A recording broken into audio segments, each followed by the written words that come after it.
wonderful students.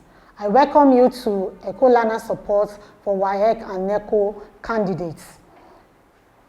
Today we want to examine the topic which says the structure and organization of governments.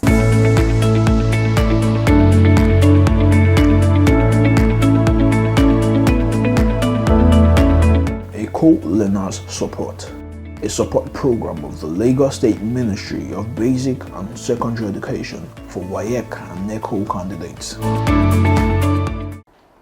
When you look at these charts on the screen, you see that we have in Nigeria, this is the structure that we have in Nigeria in our system of government. At the top area, we have the Federal Republic of Nigeria, which constitutes of 36 states and 1 federal territory.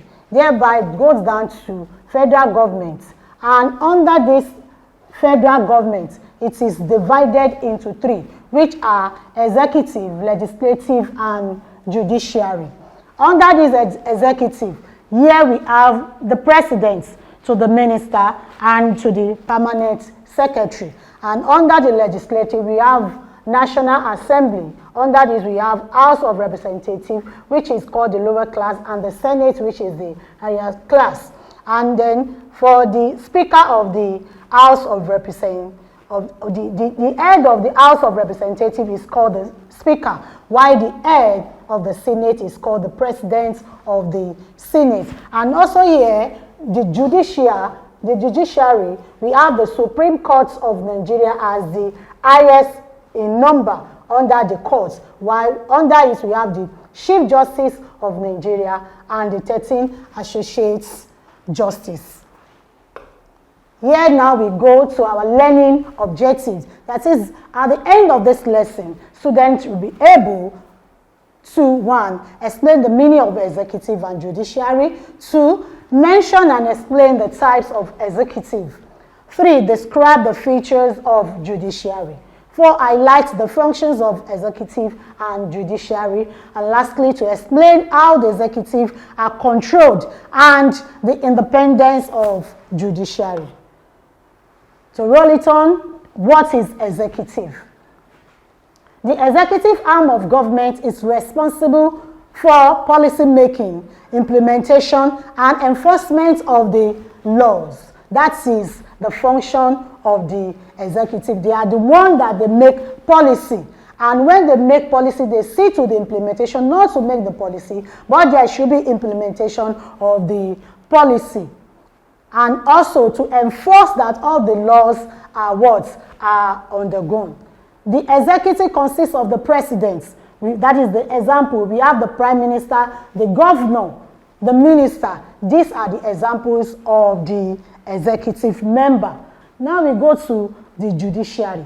This is a system of courts and judges created to interpret the law and administer justice under the law for all citizens of the state. That is judiciary. They are the one that interprets the law and they make any correction, whatever that those lawmakers make, they interpret it and they make it that they see to it that the citizens and other arms of government, they follow the law. Now we go to the types of executives. As it is placed on the screen, number 1, we have unicephalous executive. What it means? This refers to a system whereby the chief executive is both the head of states and the head of government. That is, it is called presidential system of government, where we have one single unit. That is, he or she is the one that be in charge of both the head of state and head of government. For example, in Nigeria, that is what we are using. 2.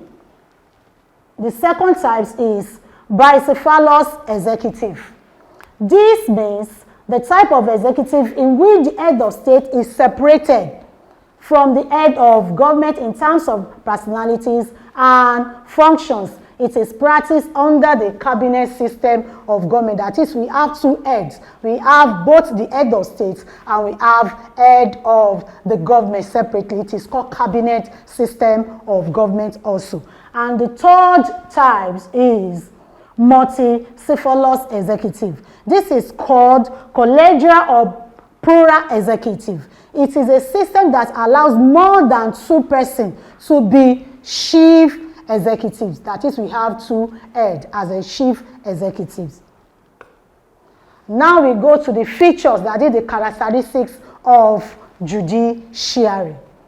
Number 1, it is made up of courts presided over by judicial officer. That is, one of the characteristics of it is that we have courts and we have a judge that will preside over the court anytime there is court meeting. 2, it interprets the law and settles disputes between individual groups and different levels of government. That is also one of the features of the judiciary. Whenever there is conflict or there is division, they are the one that settle the disputes. 3, it is an independent institution. It is independent institution. They have no rules or control over from other 2 arms of government, which are the legislature and the executive. The judiciary stands alone. And also, it is politically neutral and impartial in its duty. It means what? It means that they are not being controlled by a politician. They are they are not influenced of any political ideas, or they are neutral, they are not into political activities, so that they can pass their judgment accurately. And lawyers act as intermediary between judges and those who have cases in the courts, whereby we have judges and we have lawyers. These lawyers are the ones that stand in between the judges and the people that have cases in the courts. Now we go to the functions of the executives. What is their function, their roles, their duty? 1, policy formulation. It is one of the functions, the prominent function of the executive. They make policy. Everything that they have to do, the policy they will use, they are the one that will make the policy, and they see to the implementation and enforcement of those policies they made. 2, recommendation of bills. Yes, when they pass bill, the executive also pass bill. When the legislature make their bills, their laws, they pass it to the executive. And also executive themselves, they make bills on their own, in which the legislature will see before they pass assent to it. When we talk of one of the functions of the executives also, it is called assent. It means that the executive, they sign into laws. They sign all the bills into law. Whenever the legislature make any bills of law or laws, it is the function of the executive, either the president at the federal level and the governor at the state level, to sign it into law before it can be in use. 4, foreign policy. It's also one of the functions of the executive. They make foreign policies, how they relate with other country, because they cannot do it alone. They relate, they make the policy, how the growth and development will come, how they relate with other country to bring growth and development to the states.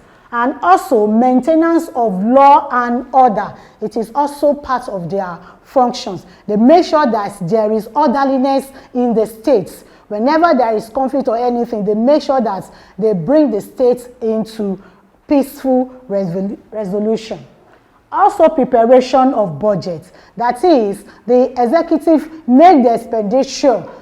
They will prepare the expenditure for the fiscal year, in which they will present to the legislature for them to pass, and with it, before it is signed to a bill for them to use.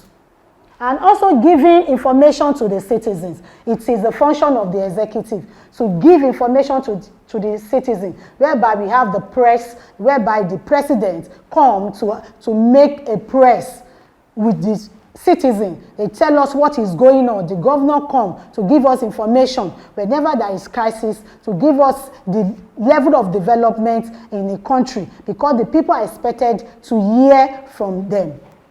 And also military functions as the commander-in-chief of the armed forces. It is one of the function of the executive also. He is the chief commander of the armed forces. Now we go to the functions of the judiciary. Number one, under this, we have law interpretation. This is the key function of the judiciary. They interpret the law. Whatever law made by the legislature, they are the one that interprets it for us to understand better. 2, settlement of disputes. Whenever there is conflict or crisis, they are the one that settle it in the law courts. 3, protect the constitution. You know that we have constitution, and these are the agreed rules how our people are being governed. So it is the function of the judiciary to protect the constitution. And also in this constitution, we have the right of citizen placed in it. So it is a function of the judiciary to protect the constitution so that our rights will not be violated as a citizen. Yes, another function is it entertains election petition from agreed candidates or candidates. 5, it can compel the executive to perform its functions through the order of mandamus. This means that whenever there is court, the offender or the suspect should be in court at a given time whenever there is court. 6, it punishes law offenders. It is also one of the functions of the judiciary to punish any law offender in the states. Now we look at the control of the executive. How can the executive be controlled? Because some of us think that they have the veto power. They can do or undo. No, they have means that will checkmate their powers and their duties. 1 is through legislative control. Legislative arm of government approves major policy proposed by the executive and makes laws to regulate the activities of the executive. What does it mean? It means that the legislative, they make, whenever executive make any law or they make any policy, it should or it must be approved by the legislative. The executive cannot just come with any policy and do it, or come with any bills or sign it. It should or must be approved by the legislative before it is being used. 2, judicial control. The judiciary can declare null and void any act of the executive that contravenes the constitution. It means that the judiciary has the power whenever they see there is ill work in whatever they are doing, whatever the executives are doing that is against the constitution. The judiciary has the power to make it null and void. 3, public control. The public exercise control over the executive through criticism in mass media, demonstration, or by voting out a party that performed below expectations in a general election. This is one of the means that the executive can be controlled, whereby the masses, the citizens, come to demonstrate. Recently, recently that we have in Nigeria, where people, especially the youths, they come on board, demonstrate what they want, that expectation from the government. If the expectation has not been met, they have the power to demonstrate and to make that information that wishes known to the government. And also, one of the means whereby we can control the executive is through internal control. The executive itself has some internal control mechanism. For instance, the Chief Justice exercises control over those who are under him through financial instructions and public service rule. What it means that within his own system, he or she can control those that are working under him. For example, the ministers, if they are not doing it right, he can retain their money that is supposed to give to them so that they will work. And also, he can reshuffle or call them out from that post in order to checkmate the activities of those that are working under him. Now, we go to independence of judiciary. What is independence of judiciary? This implies that the judiciary must be impartial and free from any control or interference by individuals, groups, and the other two arms of government in the exercise of its power. That is, they stand alone. It is individual institution. It should not be controlled by any individual group or other arms of government, which are the executive and the legislature. Now, how to secure independence of the judiciary? That is the protection of the independence of judiciary. Through this means we have, number one, appointment of the judges should not be influenced by the political consideration. They should not be influenced by any political consideration. Based on what they have in the judiciary, the roles, they have bureaucracy, they have the one in the orderliness, they have the one at most. So from that, they should pick the most whenever they want to choose the judges. So, judges cannot be dismissed before the age of retirement, unless for a case of misconduct. Judges should not be dismissed until they reach the age or the age of retirement, and or if they are found wanting, especially in the area of misconduct. 3. The judicial officers should be free from the financial control of the executive and also receive adequate and attractive remuneration. They should be free from what the finances, the financial regulation of the executive. They have nothing to do with the financial regulation of the executive, and they should be given good remuneration. And recently, you see in Nigeria that our President Tinubu, that increased the salary of our judges in Nigeria.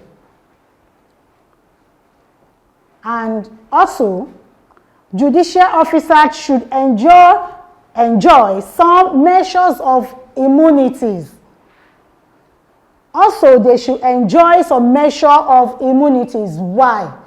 This serves as a form of protection for them.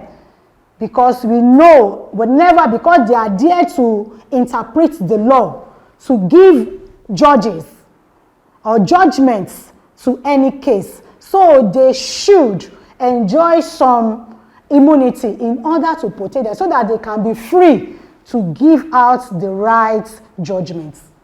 And also, promotion and dismissal of the judicial officers should not be handled by the executive. This is very paramount. It should not be handled by the executive in order to protect them.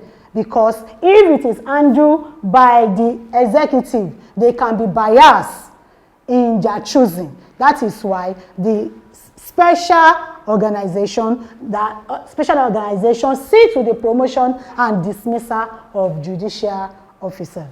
Acing your WAEC and NECO examinations has been made easy by the Lagos State Ministry of Basic and Secondary Education with the Eko Learners Support for WAEC and NECO Candidates television program. Join seasoned teachers as they take you through these core subjects, targeting the exact syllabus of WAEC and NECO. Watch Eko Learners Support for WAEC and NECO candidates through these social media platforms to access more educational content and give their feedback. Eko Learners Support for WAEC and NECO candidates. Pass your examinations with flying colors.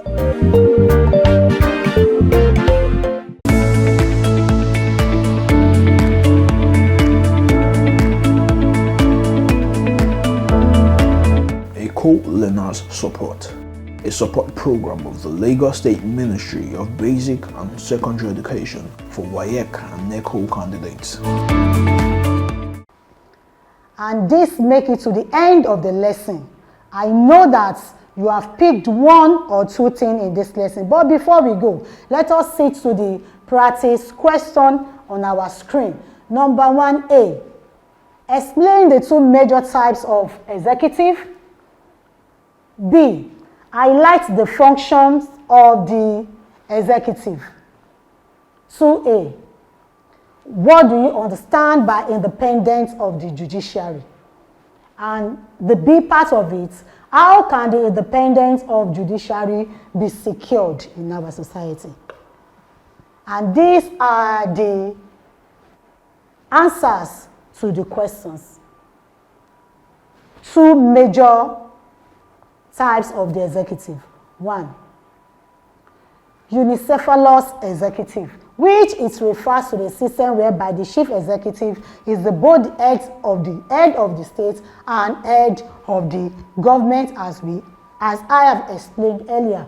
And the second one is bicephalous executive. It is a type of executive in which the head of state is separated from the head of government in terms of personalities and functions, in which we call the cabinet system of government.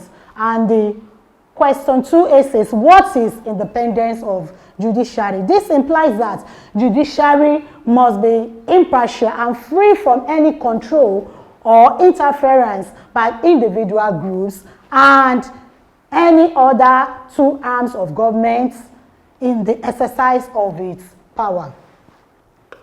And take us to the last part of it, that how can the independence of judiciary be secured? With all this highlighted, number 1, appointment of the judges should not be influenced by the political consideration. 2, judges cannot be dismissed before the age of their retirements unless of a case of misconduct. While 3, the judicial officer should be free from the financial control of the executive and also receive good or adequate and attractive remuneration. And 4, judicial officers should enjoy some measures of immunity in order to protect them. And lastly, promotion and dismissal of the judicial officer should not be handled by the executive. I know that you enjoyed this lesson so much, and I believe that you have one comment or question that we have for us on this platform. And you can forward your comments to this, our social media platform, as it's shown on the screen. Thank you, and God bless you. See you another time.